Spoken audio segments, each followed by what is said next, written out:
Hey guys, Xaryu here, and today we are finally going to be covering Frost Mage, the final part in the trio. We got rank 1 on Fire, and I made a Fire Mage guide. We got rank 1 on Arcane, and we made an Arcane Mage guide. And I'm happy to say we finally got rank 1 on Frost, so we will be making a full-length Frost Mage guide today. We're going to be going over talents, gear, macros, rotation, playstyle strategies, both offensively and defensively. We're going to be talking about compositions to run, and at the end, we're going to be actually looking at gameplay as well and walking you through exactly what I'm thinking in each moment. So without further ado, let's jump into it.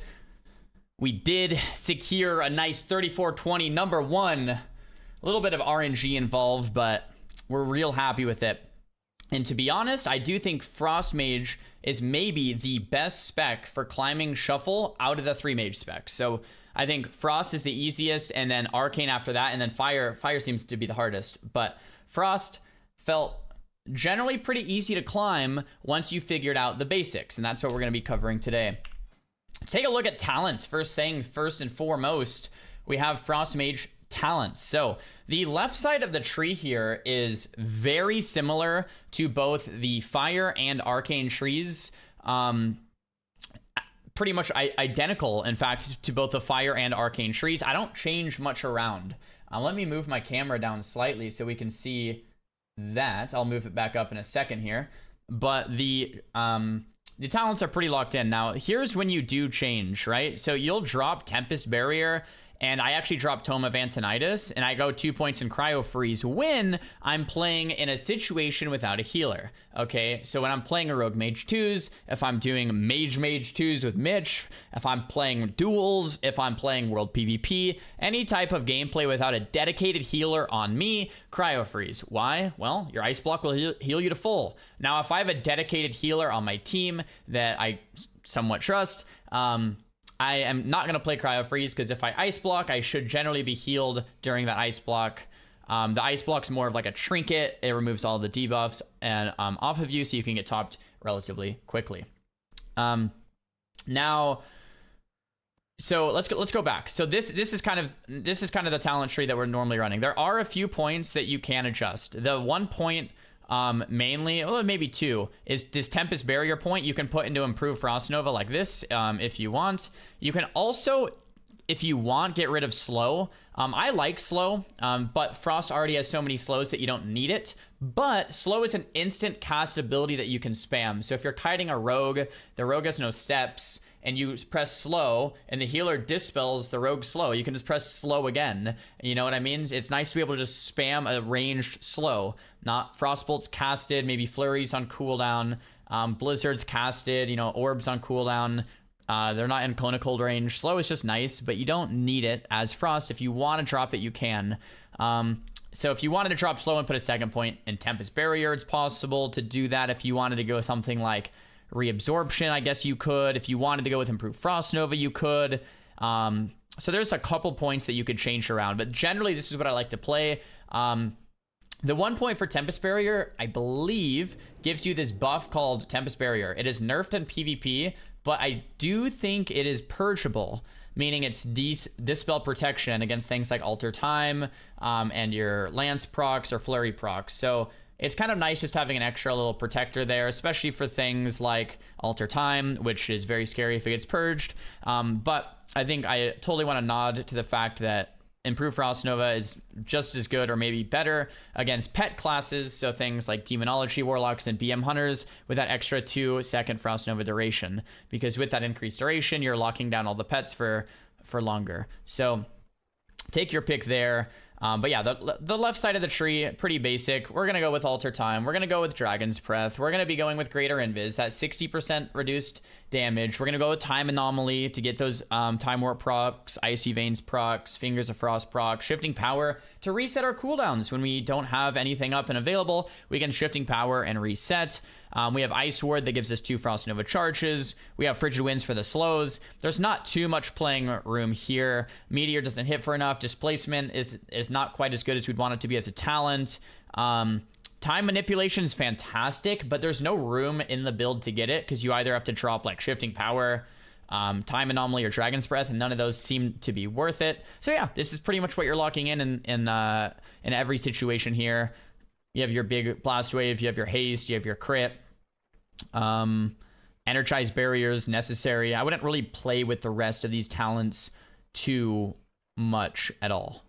Everything else seems pretty locked in. So yeah, let's move to the right side of the Frost points available tree. And by the way, this is a Frost Mage guide, but what I just covered here on the Mage points is dialed in for all 3 Mage specs. It's literally the same for whether you're Frost, Fire, or Arcane. So keep that in mind.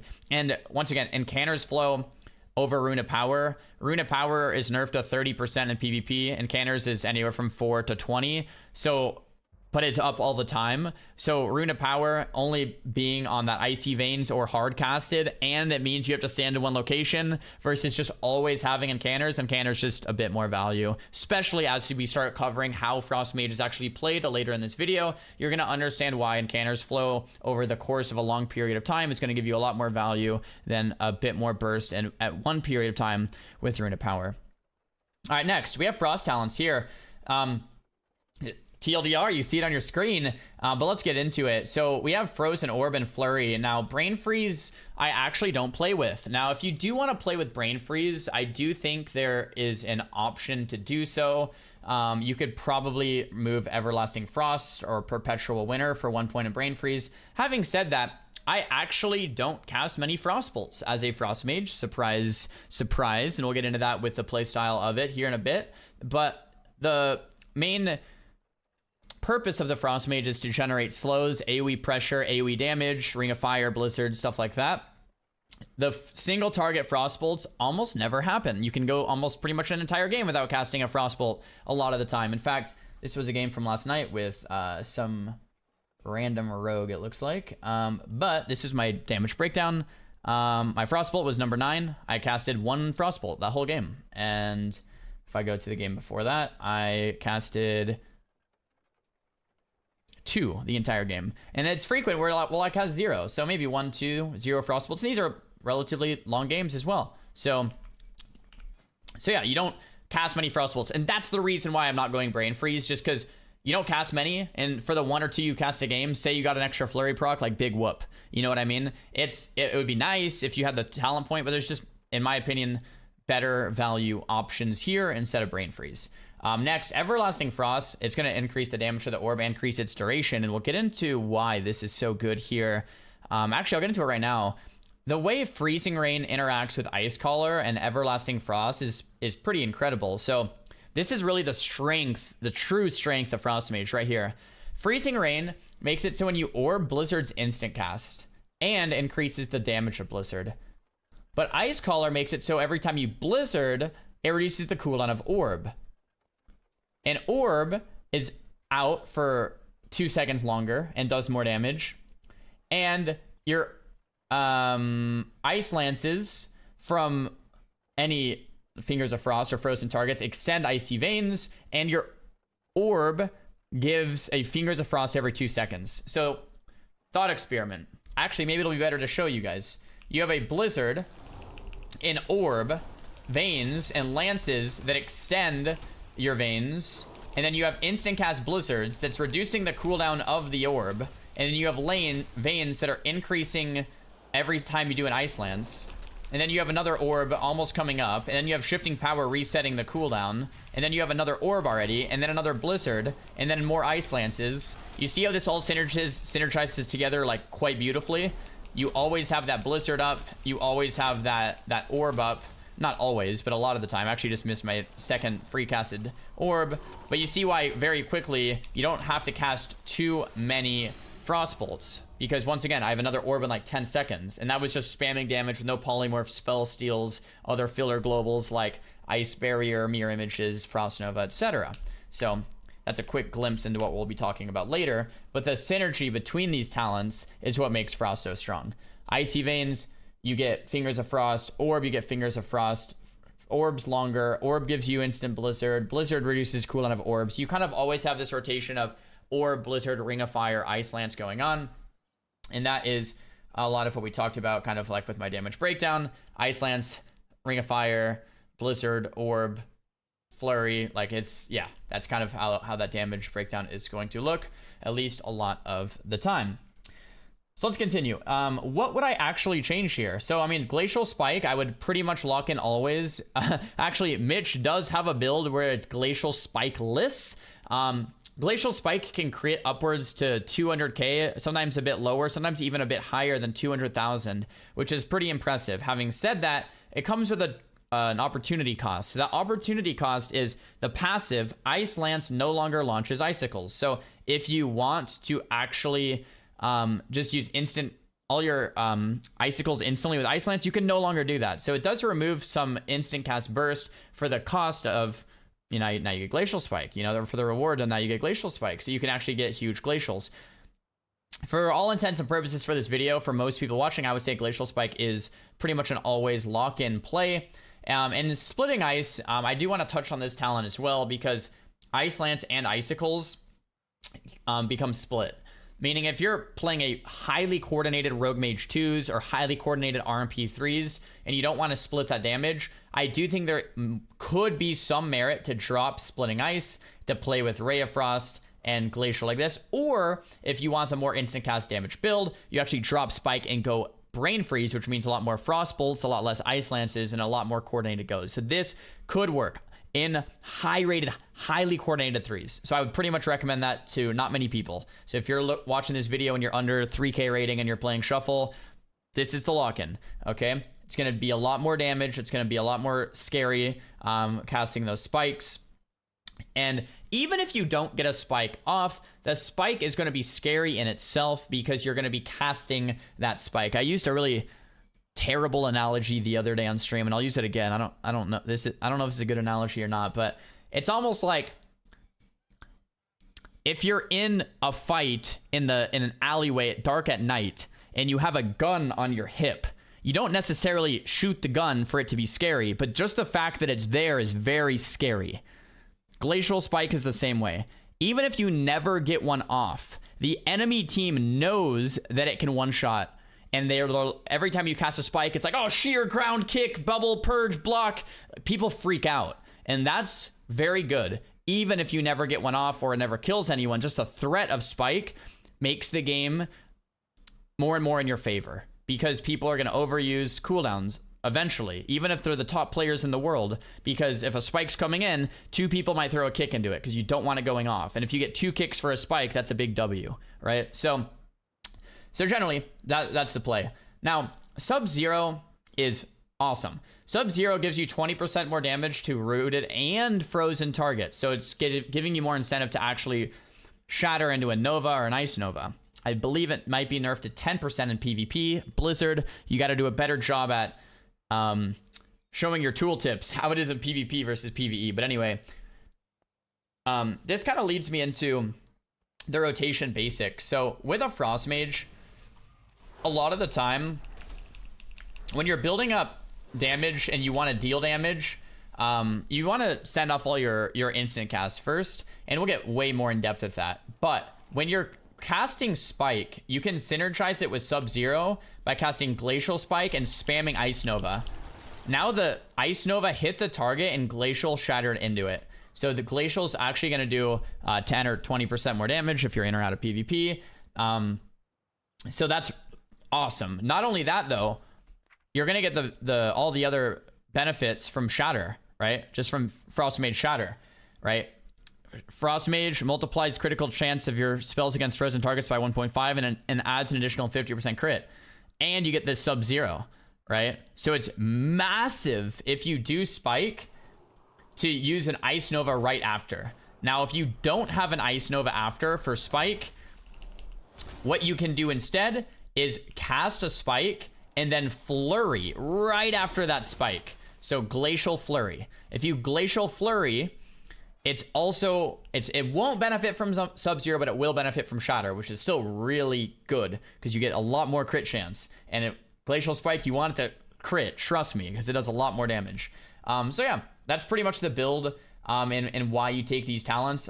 I wouldn't really change anything. If you do, you could think about brain freeze, and like I said, with those highly coordinated 2s or 3 situations, you could consider doing a build like this instead. But like I said, that's pretty niche. I'd say overall, especially if you're climbing shuffle, this is more of what you want to go for. I'm gonna also move my camera back up because we're done to that side of the tree. Let's take a look here at PvP talents. So we have Netherwind Armor, Ring of Fire, and Concentrated Coolness. Now, Concentrated Coolness, I like always locking in. The reason why is because Orb is modified by Everlasting Frost, Freezing Winds, and you actually want to be somewhat accurate with your orbs. I would not recommend using a mouse at cursor macro for this, because you want to be somewhat precise with orb placements. But being able to launch out this orb exactly where you want it instead of just shooting it out is really, really nice, when orb is such a big part of how this build exists, right? How the entire thing operates. So I always lock that in. Ring of Fire is always lock in as well. And the reason you always lock in Ring of Fire is, well, one, it does a lot of damage. You know, it's a really great ability. But the maybe larger reason is the fact that it's a fire spell, right? So you have, as Frost mages, traditionally, if you get locked on Frost, you don't have much to do. I mean, you could polymorph or spell steal, but besides that, you're out in the cold. But now if you're casting, say, like a Blizzard, and you get kicked on Blizzard, you can just instantly Ring of Fire, right? You have another school. So you have Arcane with polymorph and spell steal and counterspell and blink, and then you have Frost, of course, with like Ice Lance and Frostbolt and Glacial and Blizzard and Orb, and then you have Fire School, and you have Fire Blast, Dragon's Breath, and Ring of Fire, which is fantastic because you can, if you get interrupted, it's not a big deal. You just start casting another tree. You see what I'm saying? It's like, how do you deal with kicks? Dude, who cares about kicks? Just get kicked and then just cast the next tree. You get kicked again, start casting spell steals or polymorphs. So always have another backup. So always lock in these two. Now with Netherwind Armor, I do think there's a bit flex here. Netherwind Armor is my basic lock-in. I think it helps defensively across the board, and it's nice. It makes you a bit tankier, right? You don't get crit as often. If I'm fighting double caster, I go with Prismatic Cloak because 50% reduced magical damage. If someone's casting a Glacial Spike on me, instead of kicking it, I'll just blink, or shimmer, I suppose, and I will reduce the damage. Like, that's fantastic. It's like a shield wall every time I want it for magic damage. It's pretty nuts. That's only against double caster. And then I think Precog is another fine option. I think it's specifically good against Feral Druids, because I think they're like charge or whatever activates it, even if it's not necessarily like a kick. But I think it's specifically good against Ferals, but I think it's good in general too if you're used to fake casting polymorphs, or if you just like fake casting in general. I think having that immunity on fakes is crazy good for all mage specs. I think it might be the best for Arcane. But I do think it's worth mentioning. I don't play with it too much as Frost myself, but those are kind of the three picks that you can rotate between there. So yeah, that's the Frost talents, Mage talents, and PvP talents, and when to pick those. Let's quickly look at the gear before we get deeper into things. The gear we are running with the 4-set, the Crystal Scholar 4-set. The 4-set is 100% worth getting. If you don't have it already, I would highly recommend looking into the Creation Catalyst, I believe. There's a quest here in Veldraken. You turn it in like over here somewhere. And it's pretty easy to do. You just have to do group content, and then you can transfer your PvP gear into PvE gear. Super easy. You want the 4-set, right? Consuming Fingers of Frost increases spell damage by 8. Like, it's ridiculous. And Ice Lance and Orb damage increased by 10. Also ridiculous. So although you lose out on some stats, it's definitely worth it. Now, I have my two embellished items are the legs and the waist. I think there is maybe some merit to using the lariat instead of the waist. I've seen some players do that, but overall I think the waist is probably more value, at least for most circumstances, especially when you're playing into like a rogue, right? You definitely want that reduced CC, especially when you're playing Shimmer. I guess I never touched on Ice Flows versus Shimmer.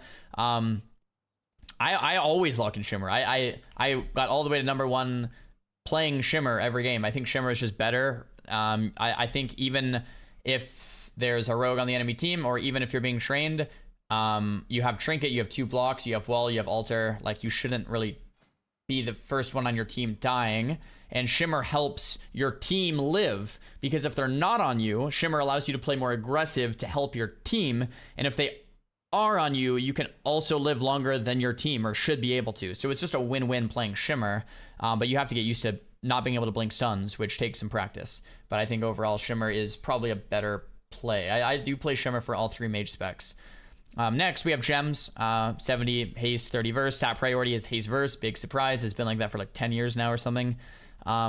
We have the triple socket on the neck from the auction house. We have waking stats. We have speed enchants in all our gear. We have Sophic Devotion for the main weapon enchant. We're playing with the insignia here for the trinket. We're playing with a signet of Titanic Insight. It's the highest item level haste verse ring in the game, I think. Since you can't get 2 of these because they're unique. To build this, you could look up a guide, but basically you need 10 concentrated primal focus, and then you have a crafter make it for you in the crafting station. That will be kind of hard to get if you're lower CR. If you want, instead, you can do Mythic 16 pluses and get them from 16 pluses instead, or 2400 plus arenas. You need 10 of them, then you can buy all the high level mats and have a crafter craft it for you at 418. Plain Runner's Breeze, enchant on the boots, haste verse, big surprise there. And that's pretty much the gear situation. Enchants are what you would expect. Gems are about what you would expect. We are playing with the 4 set. We are playing with normal-ish enchants. We have haste on the rings. We have our big primary gem, the Fierce Limited Diamond, which gives primary stat and haste. And this is what the stats are looking like when everything is equipped. Next, I want to touch on the race I'm playing. I am Undead. Having said that, I would not recommend playing Undead. I just play it because I think it looks really cool, which kind of goes into what I'm about to say next. Play whatever race you want. Doesn't really matter. There's some that are weaker and some that are stronger. I'd say the strongest right now is Night Elf for the Shadow Meld to stop a cast, which is awesome.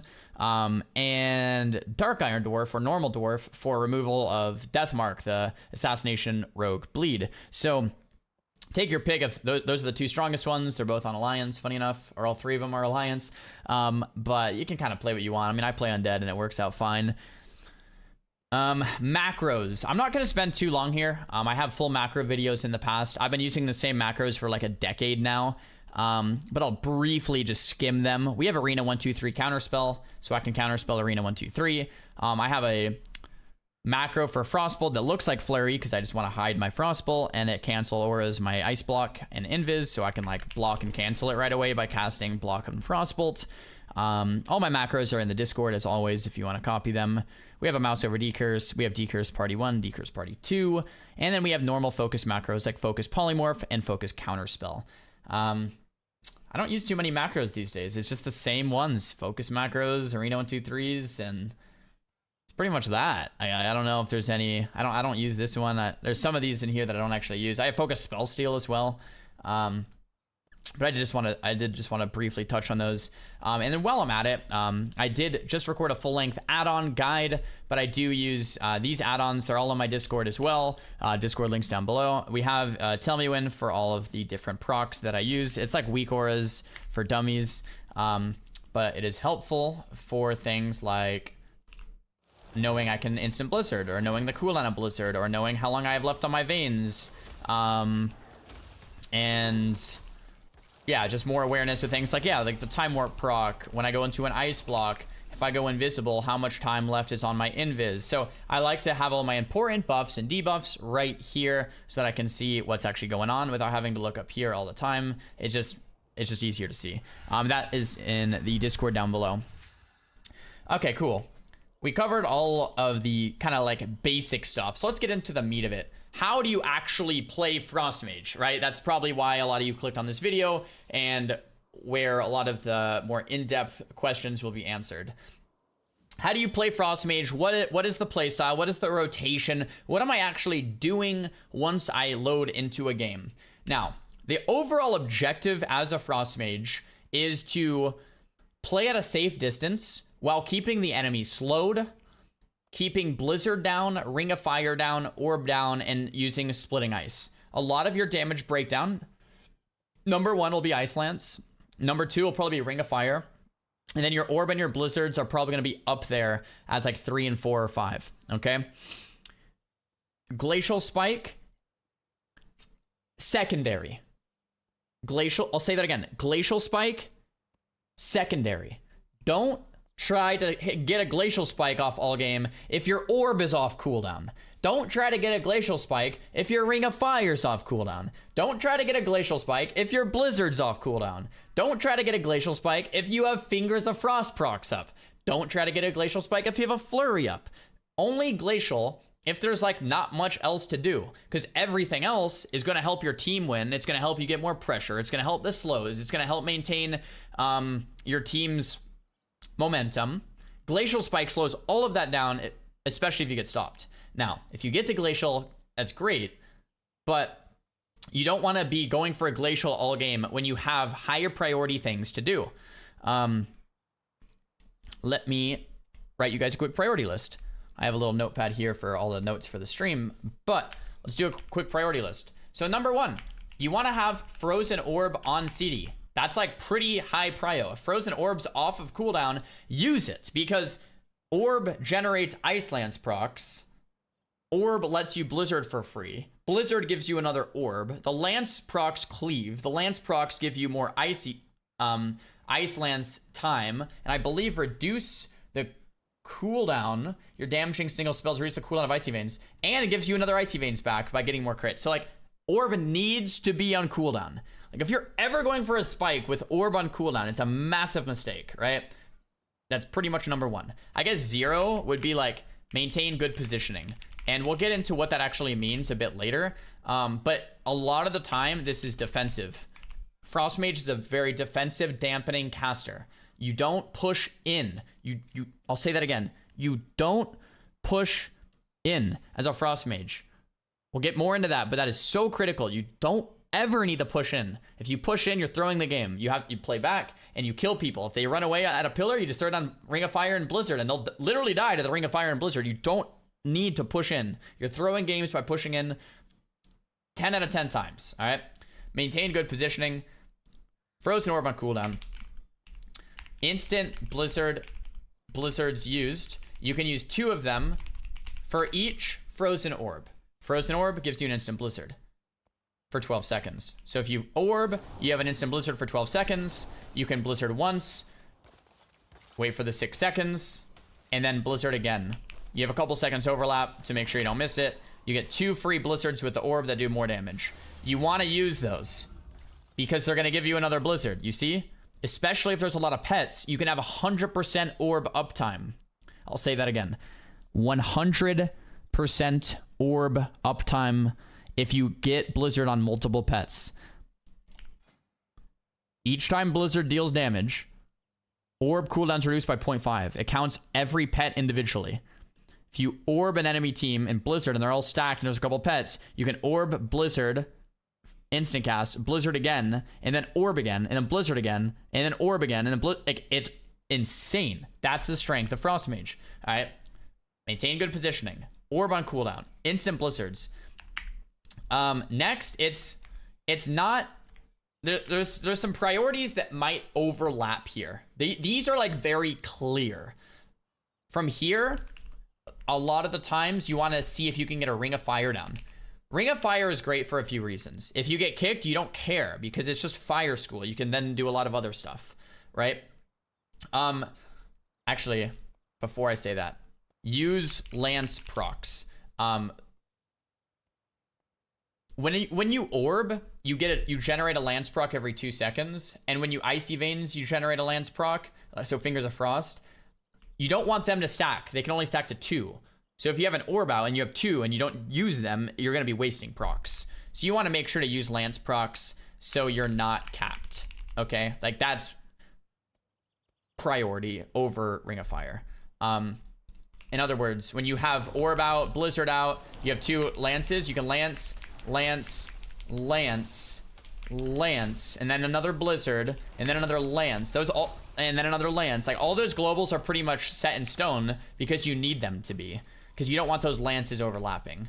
Okay. Next, we have Ring of Fire. Okay, Ring of Fire is like I said, very good, because if you get kicked, you don't care. You can just send off the Ring of Fire. It's fine, you know? If you get kicked, big whoop. If you don't get kicked, awesome value, right? Ring of Fire, try to keep it on cooldown. If you can keep Ring of Fire on cooldown, your damage is going to be pretty good, especially if you did 1, 2, and 3 before keeping Ring of Fire on cooldown, okay? From here, if you have no Orb, Blizzard, Lance, or Ring of Fire, this is when you could go for a Glacial Spike.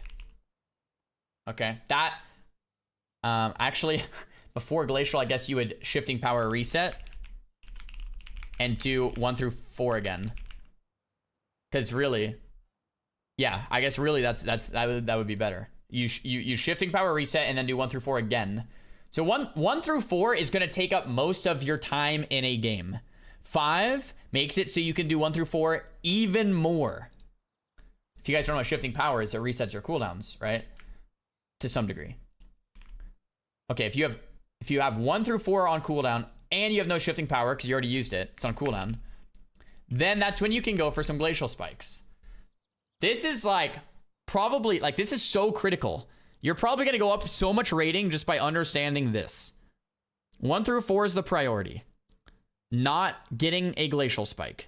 And I know what it sounds like. Bro, like Glacials crit 200k. Bro, each Ice Lance crits 80k. And you can just send 80k, 80k, 80k, 80k. You can send off like 3 Lances that do 80k each. In the same time, you can cast a Glacial Spike. And you can't get kicked. And they cleave. And it resets the cooldown of Icy Veins. And it extends Icy Veins. Like, it's just way better. It's way more value to 1 through 4. All right. Glacial will be there in your back pocket when you need it to be after these things are complete. Okay. And I'll show you guys a video where we break down gameplay and show you guys how this plays out in an actual game. Now, that might look pretty simple. There are things to be aware of in the game as well. Things like Spell Steal. Things like Polymorph. Things like defensive play. Right? Where does this fit in? Well, it's a good question. Spell Steal oftentimes fits in when you get interrupted or if there's a high priority spell to Spell Steal. So first, if you get interrupted, if you're casting a Blizzard and you get kicked and you cast a Ring of Fire and you get kicked, now you could just throw 1 or 2 Spell Steals out because might as well. It's good. It's a good value global. You don't want to be capped on mana because it's just... You can do 5 Spell Steals till your Spell Steal is a high value global, so you don't want to cap on mana too often. So yeah, that's... And then the second one is if there's a high priority spell to Spell Steal. Things like Freedom from a Paladin, things like Bop from a Paladin, things like Alter Time from a Mage you're trying to kill, things like Power Infusion from a Disciplined Priest.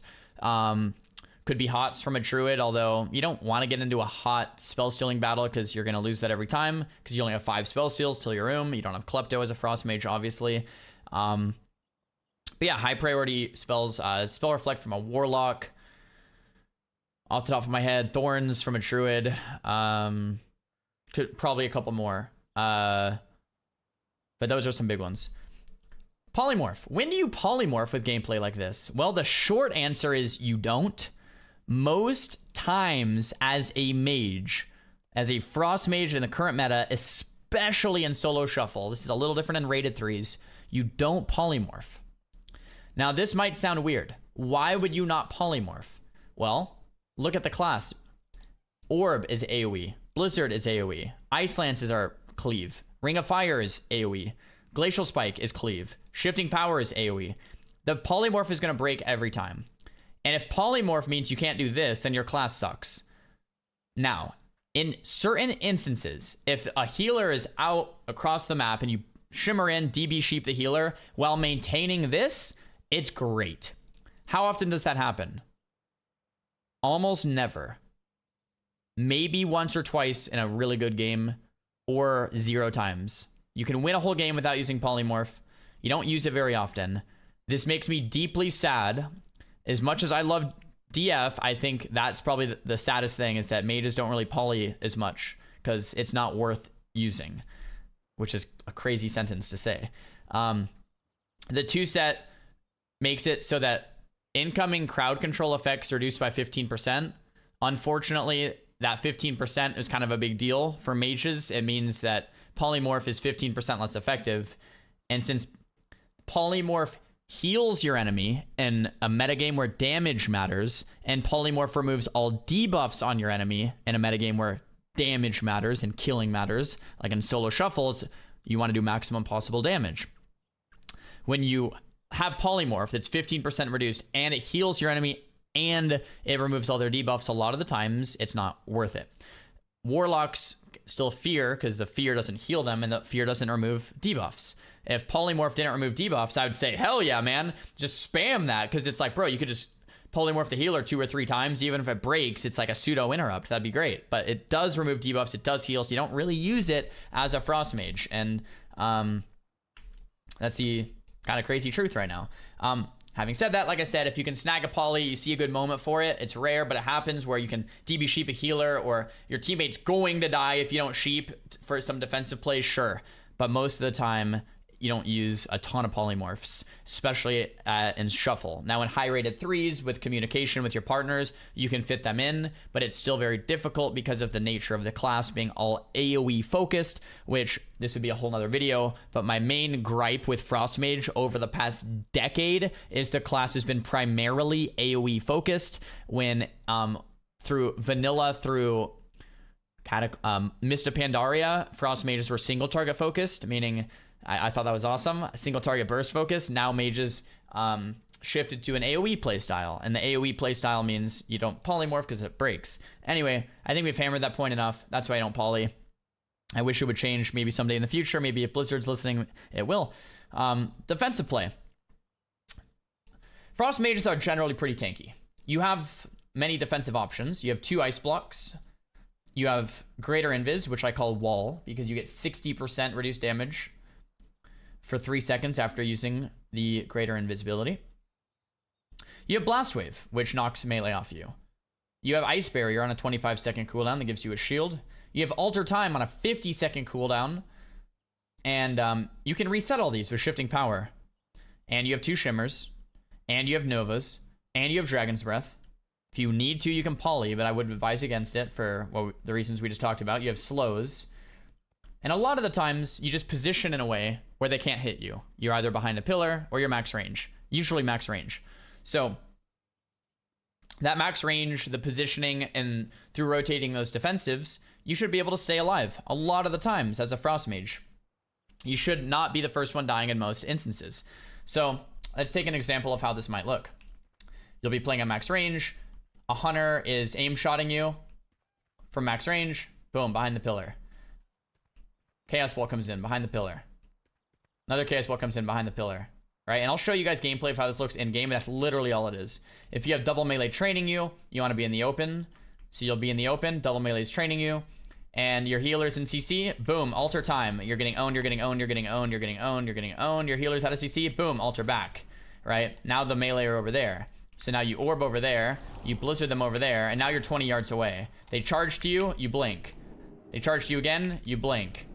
Now you blizzard them from 50 yards away. You see how problematic this is for melee? It's very hard for them to just train down a Frost Mage. Now they can do it, because melees have a lot of mobility these days, but if they do it, the mindset I like to put myself in is, yeah, I can't play that much, but my teammates can, and I'd rather have them on me than them, because I'll rotate my defensives well with greater invis on something like a Chaos Bolt or an aim shot, alter time on something like a Death Mark or a Spear Bastion, right? So when big offensives come in, I'll trade out my minor defensives. Minor defensives are alter time, invis, and Ice Barrier.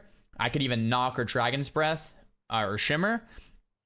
And then my larger defensive is Ice Block. Ice Block is, you always want to trade smaller defensives before larger ones, so that the smaller ones rotate back through before the larger ones are back.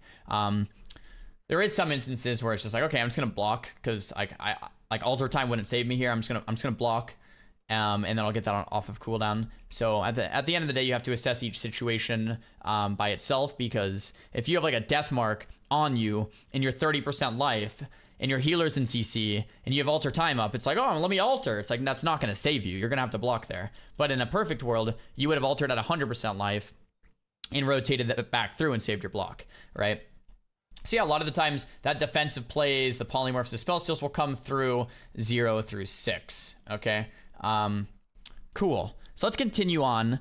We were kind of in the general offensive play style. I want to give you guys a quick look at how this is going to look in a game. So a lot of times you're going to orb, blizzard, lance, icy veins, lance, send another blizzard, another lance. Here you can maybe send a ring of fire, use your flurry proc, lance, flurry proc again, lance. Could go for a reset, lance. Now I can go for another blizzard to reset my orb. Maybe send a spell steal here as a filler, and then blizzard again, lance, and then another instant blizzard. Lance. Maybe ring of fire and do another blizzard. Lance. This is the gameplay of Frost Mage, right? Flurry again, lance. And now we've achieved the moment where I can maybe go for a glacial spike into an ice nova. Boom. Another lance into the glacial. Now I go for another blizzard, right? Because it's back up. And now another maybe spell steal or two. And this is maybe a moment I could sneak in a frostbolt, right? And then another orb, and then another blizzard, and then more lances. So you see how this gameplay rotates well quite nicely to where a lot of the times you always have something to cast. That's why you don't glacial, or that's why you almost never frostbolt. Hopefully by this point it's clearly obvious why you're not using too many frostbolts. And yeah, that's pretty much how the gameplay looks. And now look, you have shifting power again, you reset, and now we have everything back. We have veins again, we have orb again, we have ring of fire again, we have everything back. There's not a single thing on cooldown except shifting power. So then you rinse and repeat. So I hope that makes sense at this point in the video, how that gameplay plays itself out in an actual match. And we'll look at how that looks in a real game here in a second. So that's the offensive play. A lot of the times, the way the win condition for Frost Mage is not dying, not pushing in, playing max distance or line of sight, maybe both, and you just let that AoE crush them. Because your DPS is, you're going to be doing like 60, 70, 80k DPS in the openers, and sustained in a game, you can do like 30, 40k. It's ridiculous. And they're slowed, so they can't move. It's incredibly oppressive to play against. Frost is awesome and terrible at the same time, depending on what side you're coming from. And yeah, the defensive play, you rotate through those defensives as you see necessary. If you're fighting a class that stuns you, you trinket the first go. You could like trinket Ultra Time the first go, or trinket Blink the first go. And then if you get stunned again by a kidney shot 30 seconds later, you have your healer trade for you. You know, your healer domes or grips or raptures or pain subs, or if you're with a druid, iron bark, if you're with a shaman, earthen wall, etc. And then the third go, you could maybe think about ice blocking. And the fourth go, your trinket should be back up nearly. And the fifth go, your healer can trade for you again. The sixth go, you can ice block again. And the seventh go, your healer can trade. And the eighth go, you can trinket. Right? There's kind of always something to use. That's why I prefer playing Shimmer over that Blink Stun. And yeah, you rotate through. Of course, overlaps and shuffle are going to happen. If you're in a Discord and you're playing coordinated threes, less overlaps will actually happen. Now let's talk about, if you are playing threes, what are you going to play? What viable comps are there out there for you to lock in? The best possible comp right now, surprise, surprise, is probably Frost Mage Assassination Rogue. And you can play the Paladin. I actually like playing the Paladin, but you can play the Disc Priest as well. Holy Pally, Disc Priest. You can even play the Resto Druid, RMP, RMPala, RMD, RME, Rogue Mage Evoker. Each healer has its pros and cons. I think Priest and Paladin are probably the best two, but Druid and Evoker work well as well. Let's call it Rogue Mage X, Rogue Mage Healer. And that's with an Assassination Rogue. You can play with a Sub Rogue. It works pretty, almost just as well with that Sub Rogue, a little bit better with the Asa. Next, some comps that I haven't tried, but I do think would be good or would want to try. Frost Mage Arms Warrior, I think would be awesome with those same healers mentioned. Frost Mage Destruction Warlock, haven't really got to play that comp. I want to play a Thugonomics really bad. And the best healer for that would probably be Restoration Druid. Frost Mage Destruction Lock Restoration Druid. That would be an awesome comp that I have not had the pleasure to play quite yet. Those are the top ones that come to mind. I think Frost Mage, though, is pretty versatile. You could probably throw in a Shadow Priest. You could probably throw in a Feral Druid. You could probably throw in an Ellie Shaman. You could probably throw in an Affliction Lock. But the best comps are probably Rogue Mage, Mage Warrior, Mage Destrolock as the top 3.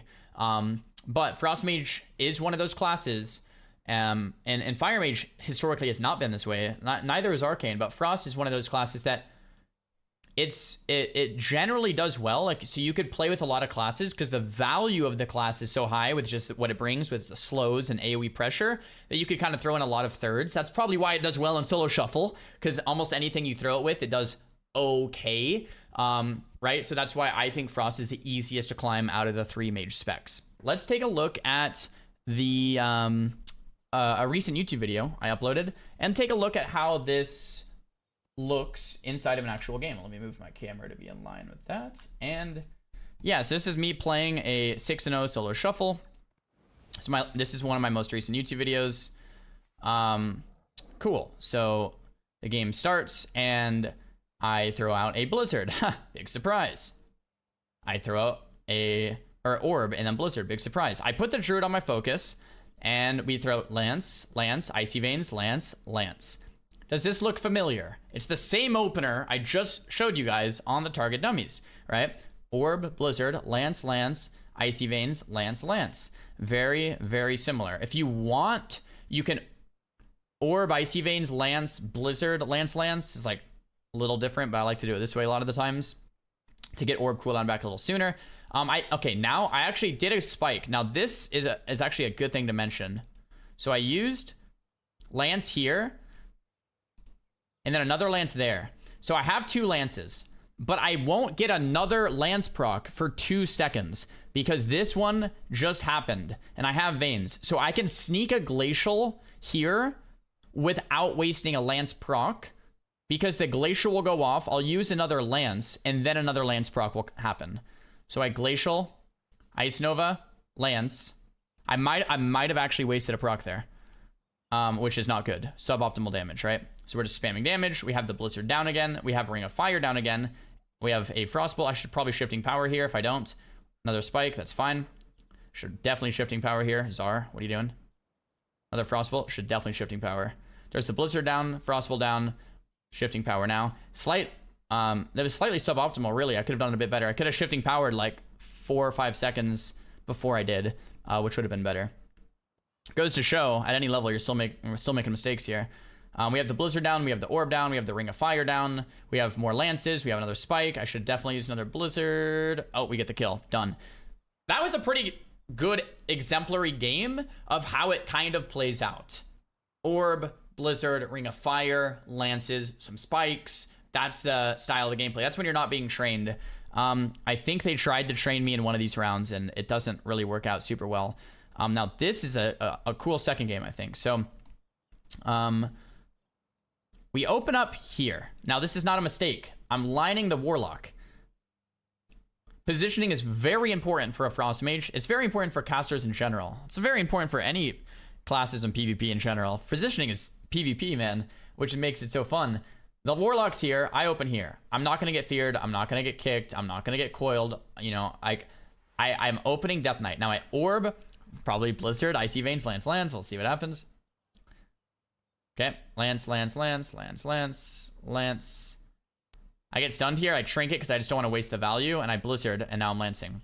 Now, I'm playing far from the Warlock because I don't want to have the Warlock be able to cast anything on me without me wanting to have it come off. Or like, I'm only going to allow casts that I want to go off. Right? There's the Tyrant. I don't have CS for it. My Feral stops it. I go for a Spike here. It gets gripped. To be honest, that was not a great Spike. I mean, I didn't, it wasn't a terrible Spike, but I didn't need to go for that Spike. The Ring of Fire could have come down first, and then I probably could have reset, and then Orb, and that's probably what I'll do here. Let's see, reset, Blizzard, cooldown reset again, and then Blizzard, Orb probably to follow. I get kicked on Blizzard. We have Orb up. We should definitely send that Orb. Nova all the pets. Decurse myself. Blink far. So this is what happens when you get trained. They're trying to attack you. You run away 40 yards so they can't attack you. Look how far I am. I'm going to tab into game quickly here and mute my game because this guy is being noisy. Enable sound. Okay. We are max ranging and slowing them. And look, once again, I'm playing line of sight and max range. DK pushes in, I keep running back. Now, if the DK follows me, he's going to be lining his healers. Healers over here. You see that? Once again, let me just play this again because this is so critically important. This is huge, massive. They're on me. They want to kill me. A lot of people here would be like, man, what do I do? I'm getting owned. Right? They always train me. I can't cast. Nova the pets. Get gripped in. Decurse myself. Blink out. Slow them. Max range. They're both slow. Now I'm playing max range on the pillar. DK's running in, so I run out again. DK can't really chase me because he's going to die to my feral. I throw down the ring of fire. DK runs in. I start running out. As soon as he chases me, he gets to me for a sec. I spike him, and I keep running max range the other way. I don't want to kite my healer, so that's why I changed kiting back to this direction. My healer's kind of with me now, so I can start kiting back in the direction I wanted to go, which is this way, because it lines the lock. DK's on me for a sec. I'm in trouble here, so this could be a block. Looks like my thing breaks. I get more distance. Blizzard, Orb, Lance, Lance, Lance. Now I'm doing the same rotation that I talked about while I'm on the move, while I'm on the run, while I'm being trained. It's all instant cast, so it doesn't matter. I should have used a Blizzard there before that faded. It's actually really good to watch my own gameplay because I'm learning a lot of these mistakes. I ice block here. I can cold snap for a second block. It's not that big of a deal. Decurses could go out if I wanted as well. We have Ring of Fire down. We shimmer away. I get gripped. I knock the DK. And once again, they're trying to go me. My feral's free to do whatever he wants, but they're not doing a very, like, they can't really stick, right? They can't really stick. So I'm lining the lock while hitting the DK. Locks here. I have Blizzard on all the pets, so it resets the cooldown on my orb. I have huge damage now. We can go for a big spike. We get kicked. We go for probably a couple spell steals here. I get grip back into the dome, which is great. Blizzard, orb. I can't lock that cyclone. I guess so far in this video, I've failed to mention that you can get a lot of your kills since you don't polymorph or you don't go for CC. 0 polys casted, by the way, in these first 2 games thus far. You win with counterspell, with interrupt, with lockouts. Okay, so that's probably really, really good to mention as well. That I could just kick the druid on one of these clones and end the game. I alter time, I alter back, I blink. Could be my second block. There's swap, and we blocked. That's actually a big blunder defensively. It's solo shuffle. It happens. It's not my fault. It's not the priest's fault. I'm not going to rage at him. He shouldn't rage at me. We just weren't in voice. That's part of the game, right? So we overlapped. That's rough. That's really bad. So we gotta get away again. We want to start kiting really far. Need to get like a Ring of Fire down, probably. Flurry, Lance, building up more dam. Druid's here.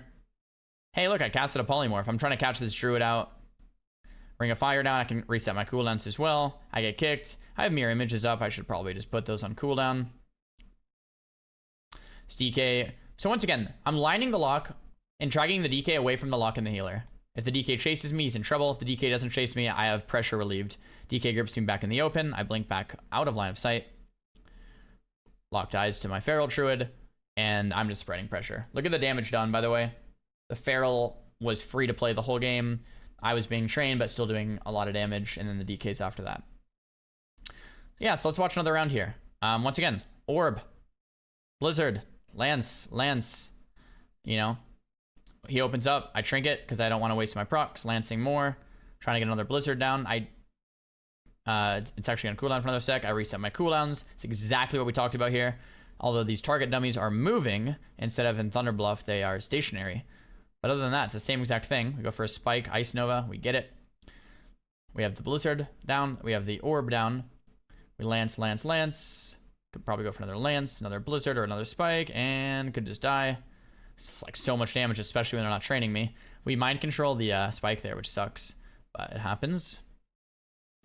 Feral is juicy, so we'll start hitting him. DK's in there. DKs are pretty tanky, so I'll kind of let him do his thing. We get another big spike out. We get a Blizzard on all those pets. Reset the orb. I can try to line the clone. I line the clone. I get stunned. I can decurse myself after this on the Curse of Tongues. I decurse myself. I Blizzard. I orb. I'm resetting the cooldown of orb. I'm Ice Lancing. We have Ring of Fire down. We have another Blizzard. That was not the greatest Blizzard. I probably could have done on more of the imps. I can reset my cooldowns. I do. Cool. I have another orb coming up in 10 seconds. I can probably throw a Blizzard on the pillar, and we do. We could go for another orb, and then another Blizzard, another Ring of Fire, right? That's probably what I do here. Orb, Blizzard, and Ring of Fire. Lance, Lance, Lance, Lance, Lance. Probably another Blizzard. There it is. Lance, Lance. I have another shield here. If I want to help my healer out, I do it. I throw Blizzard down. I could probably do another orb in a sec. There's another Blizzard. There's another orb. There's more lances. So that's the play style, man. People always ask, like, you don't cast Frostbolt? What about Glacial Spike? Most of the time, 90% of your gameplay is doing that well. So you're crushing the damage and keeping them slowed while AoEing and playing well defensively. So rotating through Alter Time, Shimmer, Dragon's Breath, Blast Wave, Mirror Images, Shield, Greater Invis, both walls, cooldown resets, Novas, and positioning well according to what comp you're playing and what comp you're playing against. It depends on the map and it depends what comp you're playing, because some comps you want to play in a bit more, some comps you want to play out. But generally speaking, Frost Mage does well when you stay out, like I'm doing here. You play a max distance, you spam them down with Blizzards, Orbs, Ring of Fires.